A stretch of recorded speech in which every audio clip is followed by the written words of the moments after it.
back to part 2 of the Peavey Sanctuary series mixer. We're here with our friend Kent Morris from Sweetwater. But Ken, before Sweetwater, you were with Peavey and Yes. you helped build this actual mixer here. Well, I was there 25 years. Okay. And the genius behind Are you even that old, Ken?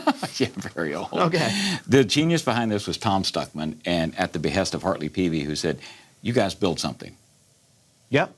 And so here we are in 2025. I don't know how long everybody's going to be watching this video, but we're very much in a digital world where this is an analog mixer here. Right. What year roughly was this? This was early 2000, Okay. right? 2000, 2003, right in there.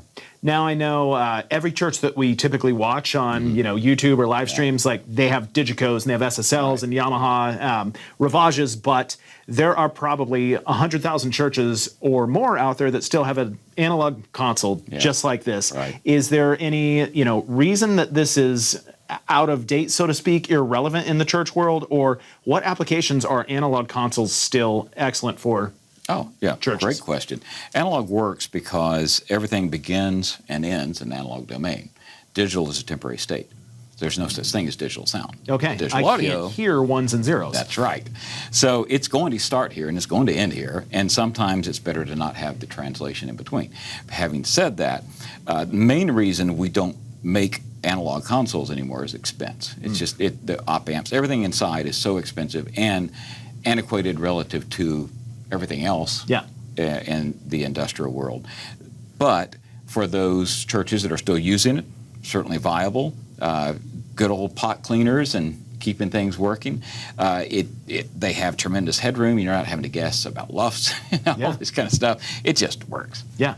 So if a church out there has, one of these or something similar, and they're thinking, well, maybe we need to get an X32 or an M32 or something in the digital realm, what are some of the, pros and cons? Maybe they should stay analog for this reason, or if they can afford it, it would be an advantage to go to digital for this reason.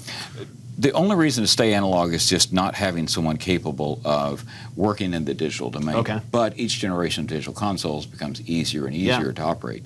When we first came on board with digital, DM2000s, DMP7s, things like that were very complicated and very cryptic and very tiny, no touch screens.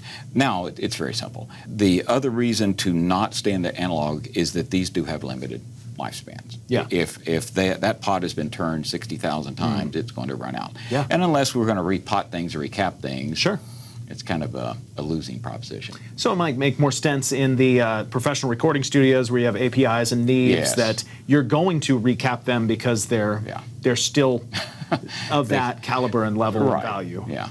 Okay.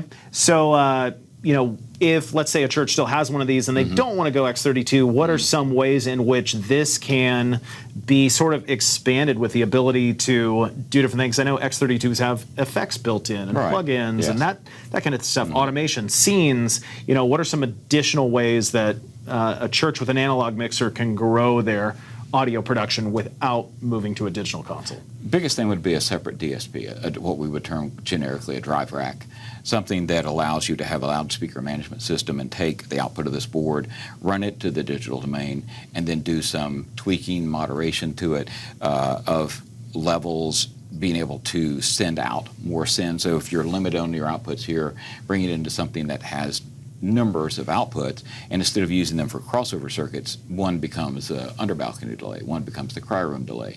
Since the delay is built in, which is not present here, then it makes it more viable to keep it for some more time. Yeah. I know you teach a lot of young people audio and production. Do you typically want to have an analog console on hand to teach signal flow? Like, what is the point of teaching this to young people when they might just live in the digital world the rest of their life? Because just as all the product behind us here, they're knobs here, and these knobs are connected to circuits and they do things, as opposed to being a screen. It's just, there's nothing like grabbing a gain knob here and actually turning it up, or a high pass or something, and feeling as I turn it, it does this. I hear this in real time. I'm not moving a mouse or simply scrubbing my finger across a screen. The other part of it is that nothing sounds like analog. And that's obviously with vinyl resurgence, all this type of thing. Our ears hear that. Our ears are discerning enough, if they're attuned, to be able to say, hey, that came in an analog, that came out analog. Yeah. Okay, so in your perfect world, I know you just said you're old. Yes. You're at least 25 years old, is what we've learned. Would you, if you had your pick of the litter and, workflow wasn't an issue, would you grab an analog console because you love how it sounds and feels? Or are you so inundated in the digital world that you'd probably just stick I'd probably stick to digital, unless it were a high stakes, low input kind of situation. Yeah. You have a CEO of a Fortune 500 company, and there are 4 inputs. Why not go like a big 6 or something like that, where you've got really clean and nothing's going. I'm not going to mess that up. Yeah. I'm not going to pull up the wrong scene. Yeah. I'm not going to do something stupid. Yeah. Are there other applications like, let's say, other continents, third world countries where power might be an issue, weather, just exposure? Are these more durable rather than a digital console in those kind of environments? They certainly are. We've got a dear friend, Patterson, who was one of my assistants in Ivory Coast, West Africa, and we did a number of shows together, and everything there is analog. Because, as you mentioned, the fluctuation in the power grid is so severe that it takes most digital devices out pretty quickly. Yeah. And especially ones that have universal switching mode power supplies that are in here, and maybe a good toroidal transformer just to help out. Those things will run down to 90 volts and up to 230, and they're fine. They're great. Yeah. Do you ever open up one of these guys and then open up a digital and you just? I mean, there's so much more going on inside of this than in a digital console. Digital console is simply a computer. It's a Linux computer. Yeah. That's all it is. So do you have nostalgia for the innards of this beautiful lady here? I do. Yeah. It's so nice, especially when you get into larger format consoles like you have here at Church Gear, and you're riding that 100 millimeter Studer fader, and it's like, oh my gosh. Yeah. Or you're on an old Midas, and you take an XL and you just run it up. It's like, it just feels amazing. It's kind of like those vintage cars that you have. It is, yeah. So over at Sweetwater, what are some of the bread and butter analog consoles that you guys still? The SSL, the small SSL, works really well. Yamaha is really good, on some of the smaller pieces like that. And then you get into the esoteric, ones that they make by hand, often here in Nashville. Yeah.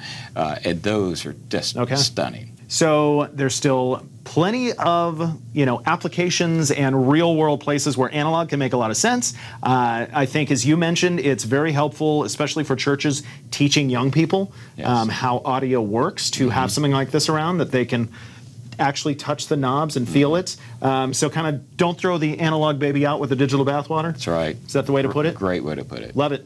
Well, guys, thanks for tuning in, and check out our other videos for more just nonsense and wisdom. Wisdom. Nonsense and wisdom. Thanks.